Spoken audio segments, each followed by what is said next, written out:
సమయంలో యేసు ప్రభు వారు శిలువలో పలికిన 7వ మాట ధ్యానం చేసుకున్నాం.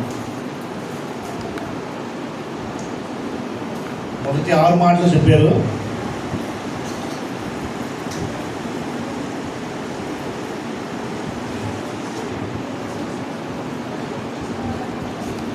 యేసు ప్రభు వారు పెద్ద కేకేసిన ఆత్మను నీ చేతికి అప్పగిస్తున్నాను అని ప్రాణం విడిచాను.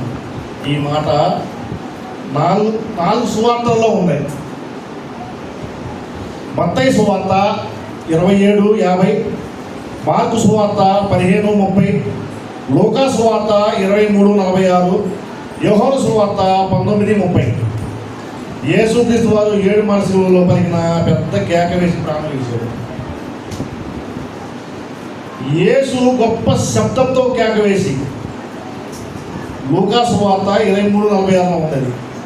7వ మాటలో మొదటి భాగంలో యేసుక్రీస్తు వారు గొప్ప శబ్దంతో కేక వేశారు. ఆయన సిలువలో 3 కేకలు వేశారు.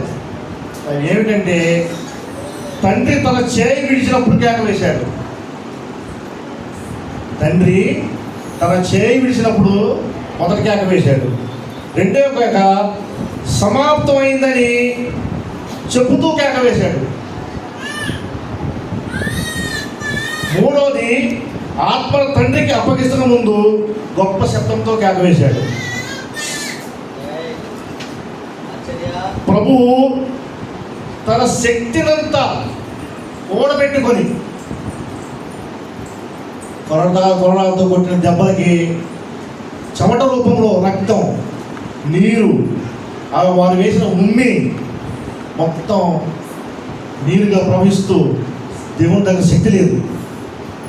కానీ ప్రభువు శిలువ పైన శక్తినంతా కూడబెట్టుకుని పెద్ద కేక వేశాడు.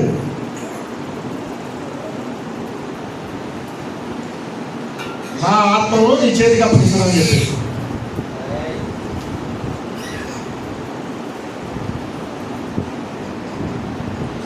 ఏ మనిషి కూడా ధర్మశాస్త్రాన్ని నెరవేర్చలేకపోయాడు. సంపూర్ణ మనుషుడిగా బ్రతకడానికి పరిశుద్ధుడు ఎవరు కూడా దేవుని ఎదుట సంపూర్ణుడు కాదు. సంపూర్ణంగా జీవించి మానవ జాతికి మార్గం చూపించి పరిశుద్ధుడైన దేవుడు శిలువలో మరణించాడు.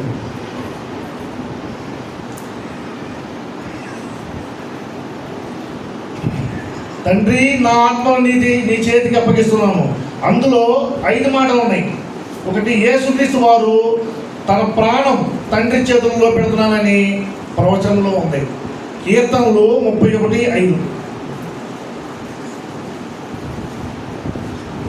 ప్రభు యూదులు నిద్రించకపోయే ముందు తన ఆత్మని దేవుని సన్నిధిలో పెడతారంట.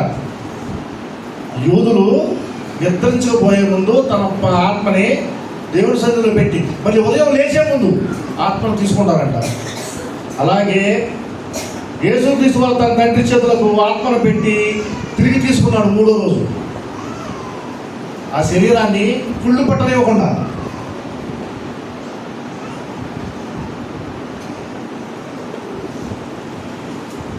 ఒక వ్యక్తి మరణించిన తర్వాత అతని ఆత్మను పాతాళానికి వెళ్ళిపోతుంది. దేవదూతలు వచ్చి పాతాళానికి తీసుకెళ్తారు. కానీ దేవుడు తన ఆత్మను తన తండ్రికి అప్పగించాడు. ఎందుకు? దేవదూతలు పాతాళానికి తీసుకెళ్ళకుండా, తన శరీరాన్ని కుళ్ళు పట్టనివ్వకుండా.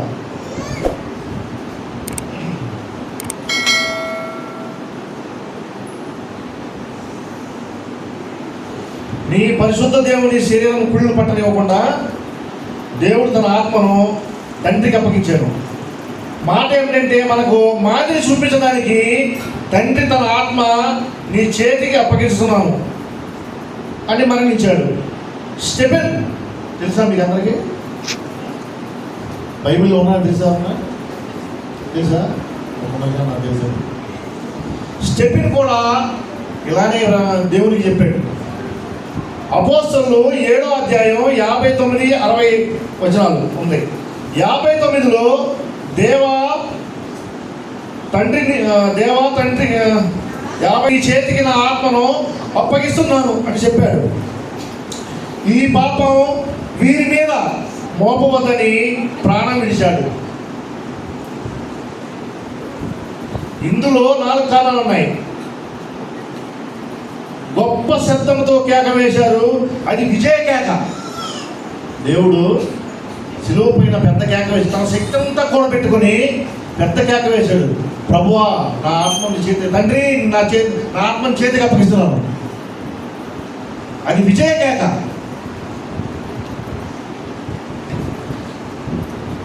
తండ్రి కుమారుల సంబంధము ఆయన స్థిరపరచమని ఆత్మను తండ్రి చేతులలో పెట్టాను. దేవుడు తల వంచాడు. చనిపోయినప్పుడు తల వంచాడు. గుర్తుందా? తల వాల్చుతాడు కిందకి. దేనికి? గౌరవం కోసం, తన తండ్రికి విలువటానికి, తండ్రి గౌరవించడానికి. తండ్రి, నా ఆత్మ నీ చేతుల్లో పెడుతున్నాను అని ప్రాణం విడిచి తల కిందకేసేసాడు, తల వంచేసాడు.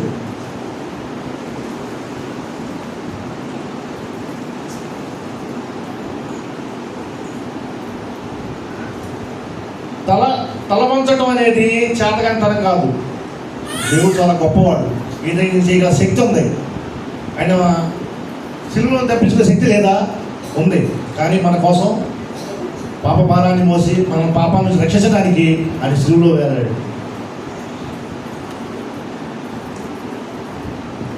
ఆయనకి ముందే తెలుసు ఇలా జరుగుతుందని చెప్పేసి.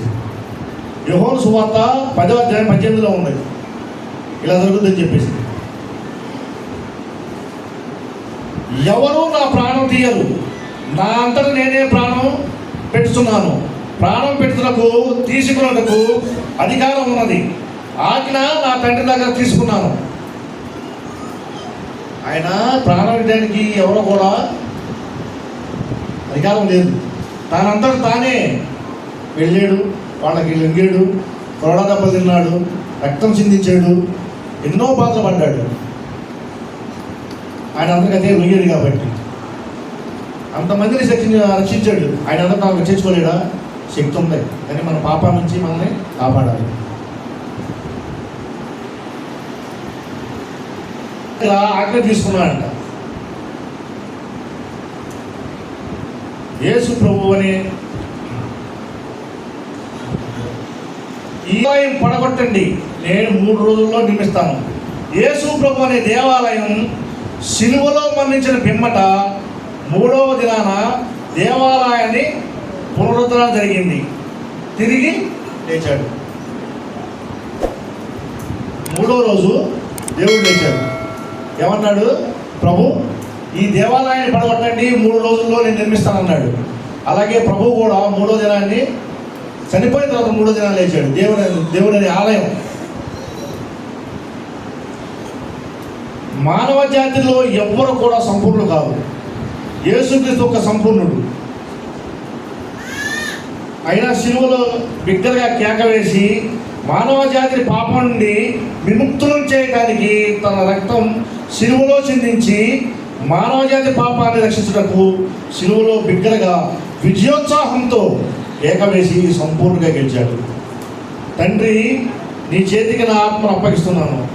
1వ మాట, తండ్రిని పరిశుద్ధాత్మ అని ఎలా పిలుస్తారు? దేవుని స్తోత్రాలు. హల్లెలూయా.